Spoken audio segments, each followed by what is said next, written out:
we have a couple of new people as well, so I'll adapt tonight's activity a little bit. And the rest of you are well used to me adapting things to the present, because this is where we are and this is where we need to be, and this is where we heal. We heal in the present. We can't heal in the past already. We can't heal in the future. We will, but we can't do that. The only thing we can do right now is heal in the present. And when I was finally diagnosed at the end of 2018, I was also homeless at the time. I'd been hospitalized. I remember I'd lifted a briefcase and I'd strained my my pec, yeah, which is really hard to strain. It was just a briefcase, and you know that's how weak my muscles were. There's still that kind of muscle memory which pushes our body to do more than it's able to do, and I found that happen quite a lot of times. Anyway, they gave me what was it? They gave me something to help the muscles relax. I can't remember the name of it, but I had a bad reaction. It stimulated ALS. So whereas my walk had been reasonable, not strong, I could put one foot after another, okay, you know, for 1 or 2 kilometers. So it wasn't bad. I couldn't go any faster across the road. There was no excess to it. That was it. I went from that to the 6-inch shuffle very, very quickly once I took that medicine.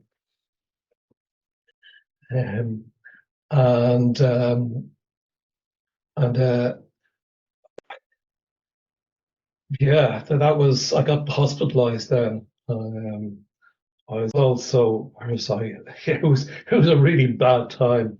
I was in a therapist because I was suffering with suicidal ideation, as they call it. So I had that running going on as well, in my circumstances, and no family support or anything like that. So I was really quite desperate. Well, by the time I got out of hospital, I was finally diagnosed. I was officially diagnosed by the senior neurological consultant, and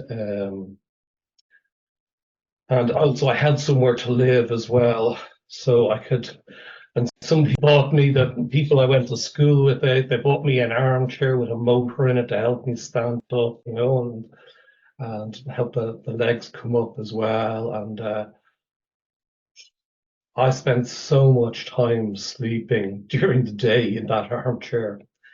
I had one of these bracelets, electronic bracelets, that to measure things, and my max was 9 times asleep. I fell asleep 9 times during one day, so I'd already been practicing a lot of things, but now I was able to focus on it a step further because I had somewhere to live and I was finally diagnosed. So at least there was 2 massive uncertainties and problems, which, you know, because the diagnosis meant that some people would treat me better and you know, stuff like that. So whilst I'm moving around a lot better now, I'm swimming. I can swim 400 meters. It's not very fast, but I can swim 400 meters, and I'm on an electric bike, and you know I have a lot more activities. It's not smooth sailing. It goes bumpy, it goes rough all the time. But the protocol that I've written out is what I used to get me back on my feet and talking. My mind was severely affected by the illness as well. Sometimes I'd start speaking, and halfway through the sentence, I wouldn't know what I was saying anymore. I wouldn't know the where I was going with, where the end of it was, and I didn't know what the beginning. I'd forgotten the beginning too. Like it was hell, and and before the illness came on, it actually came on towards the end of me doing a degree in college. In what's that? 2013, that finished, and so the symptoms started to come on then. And that degree was in higher maths and philosophy. So to go from that capacity of being very intellectually capable to not being able to make a sentence. And it wasn't just the illness, it was all the stress and the trauma, and it was just dealing with everything and not being able to deal with it. So all of those things, they just like snowballing downhill, and it just gets bigger and bigger until it hits the downhill, and so my methods are to stop the snowball of our symptoms from taking us downhill. And it's to use methods which we can mean that we can practice healthy choices, healthy attitude, a healthy state of mind, and a healthy attitude. Because we can't just make ourselves walk or whatever. We can't just make ourselves symptom free with a magic wand. The magic wand doesn't do that. And that's the journey of discovery as well. And it's often an emotional journey of discovery. So a lot of the protocol of the work is looking at our emotions, our emotional challenges, and learning how, despite being overwhelmed, despite things being too much for us, we can still make healthy choices and get into a healthier state of mind. And once we're in a healthier state of mind, immediately, I mean this, immediately, our body is in a healthier state as well. There are two different aspects of one being. So if one part of us is healthy or healthier, then the other part is too. They're not. Where is the clear separation line? We can't find it. And we know that emotions have an incredible impact on our health, both in terms of giving and receiving. So if we're in an angry state, or somebody's angry at us, and whereas dealing with the health problems that we have, wow, who needs that? That's really hard, because we're already in a difficult situation and there's been more thrown on top of it. And if we're in a state of anger ourselves and we're throwing that out at other people or at the wall or whatever, that angry state, that's not good for the cells in our body, where we've lost or we've moved away from being in a healthy state. And a healthy state is something that we have. Healthy functions are something that we have in every cell of our body. Every single living cell of our body has healthy functions going on in it. So we can use ideas or perceptions, observations of ourselves and a reality like that to change the focus from I'm suffering from this illness to I actually have health. And if I understand that, and if I value it, not all the time, if I can just value it in this moment right now, that you all have the health to listen, to be here, to make the contact that you've made. you've done this because you have the health to do it. There's lots of other things involved, but you have the health to do this.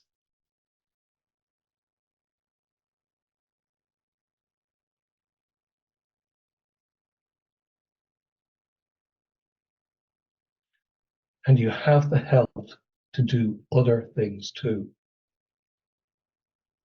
One of them, which is what we're doing here, is finding out how we can make more healthy choices in our lives without increasing the stress. Because we're so overwhelmed by emotions, by behavior, by all the challenges that we have physically, mentally, emotionally, our relationships, our situation in life, so many things. And it's stressful. It's very stressful dealing with all that stuff. So we need a method which doesn't add more stress. In fact, the method we use reduces stress.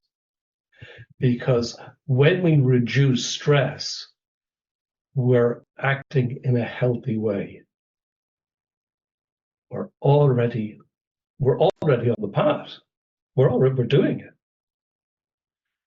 So we don't have to think about getting rid of all the problems, all the difficulties we have. We don't have to actually think about that, because can we do that? And can anybody do that? I don't know. You know, I mean, think about somebody who suffers from, I know, I don't want to pick on any group of people, right? You know, but you know, suffering from some problem, from overeating to anorexia to, you know, there's so many problems, right? And people find being challenged with just one problem overwhelming, and we have so many. And people can't get rid of that one problem. They're not just able to sort it out or get rid of it. So we're not going to try and get rid of all the problems, because having that as an aim is going to create massive stress. When am I rid of my problems? Yeah. So instead, what we do is we see what is the easiest way that we can reduce our stress in the present or in the near future. So we're not talking about reducing all our stress. We're looking at the easiest way, the easiest stress that we can reduce. So if it's the easiest one, then it's also in a way the smallest one. Yeah, it's kind of the same thing. The easiest, the smallest. Yeah. So what's the smallest thing we can do which will reduce stress? It doesn't even have to be related to our problems, our illness, our challenges. It doesn't even have to be related to that. Just reducing stress anywhere works. Because once we've reduced our stress, our body, our mind is already in a healthier place. So we want to reduce stress in a way which is not increasing stress, right? You know, so we're not trying to make it difficult for us to reduce stress. We're going to do it in a small way so that we make it as easy as possible. And it means that we can be successful doing it. Because when we're successful, we have dopamine gets released in our brain and other things, you know, there's all sorts of nice brain chemicals that get released there. And we feel better, and that's good. And it's, you know, hey, wow. Yeah.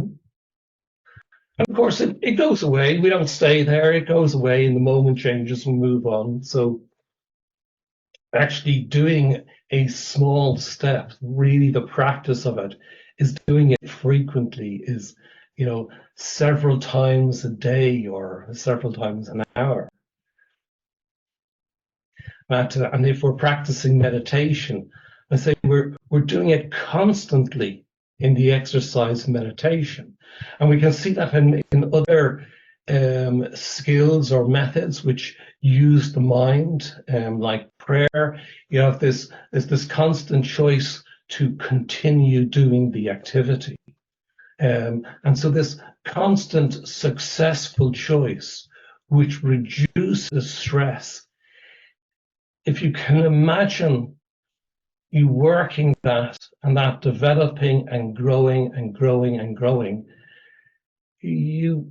we're not exactly free of stress, but yeah, life becomes different because not only have we reduced stress in an easy way, once we've done it in an easy way, the things which were more difficult, we now have more energy to actually deal with those more difficult things. We can still take the smallest and easiest ones of them, but we've already released some stress. We already have more energy. We have success. We've practiced a method we know that works. And all of this is healing. Every single step is healing that we're doing. It's all steps. For me, I never imagine how far away it is that the steps of healing have still to take me. I don't think about that, not for a second. Don't think about it. I think about what my current step is. When I came out of that hospital, I moved to my present accommodation, which isn't this woodsy background, but I love nature. I find it very inspiring. I'd love to spend more time in it, but Ireland is a bit cold and it's kind of difficult. Anyway, and I'd already had lots of problems with walking before. I'd lost it before in my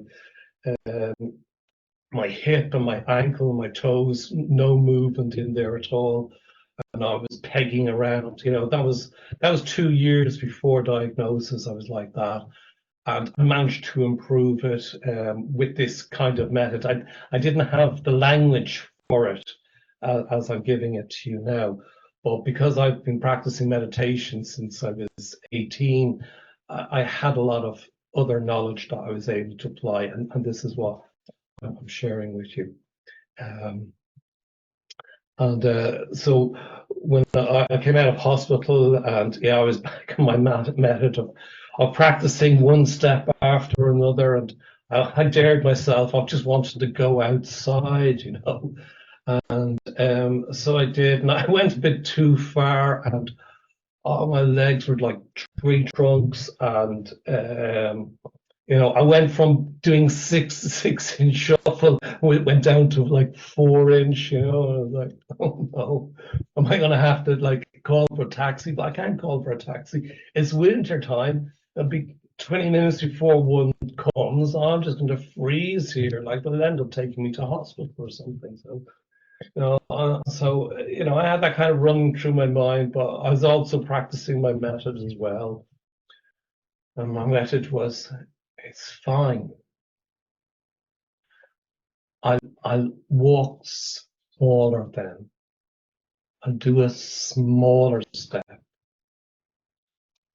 I'll do the easiest step within my range. That's fine. And ultimately, if I can't do it, well, there's a taxi in a hospital or whatever else happens. That's what happens then. But before that, I can still make an easier choice. And let's see if it's successful. If not, okay. And I was able to do that. And once I started to make this smaller step, hardly a step, once I started to make it, the pressure and the stress came off me a bit, and I was able to. My body just felt relaxed. It felt cared for and attended to, and that my concern was healthy and nourishing, and I wasn't putting myself under, oh my God, what's going to happen? I was calm about it. And I was able to walk back. And after, I'm not sure how far. Oh, from Las Carina, your words are very inspiring. We heal in the present. Yes. Yes. Thank you. Yes, we do.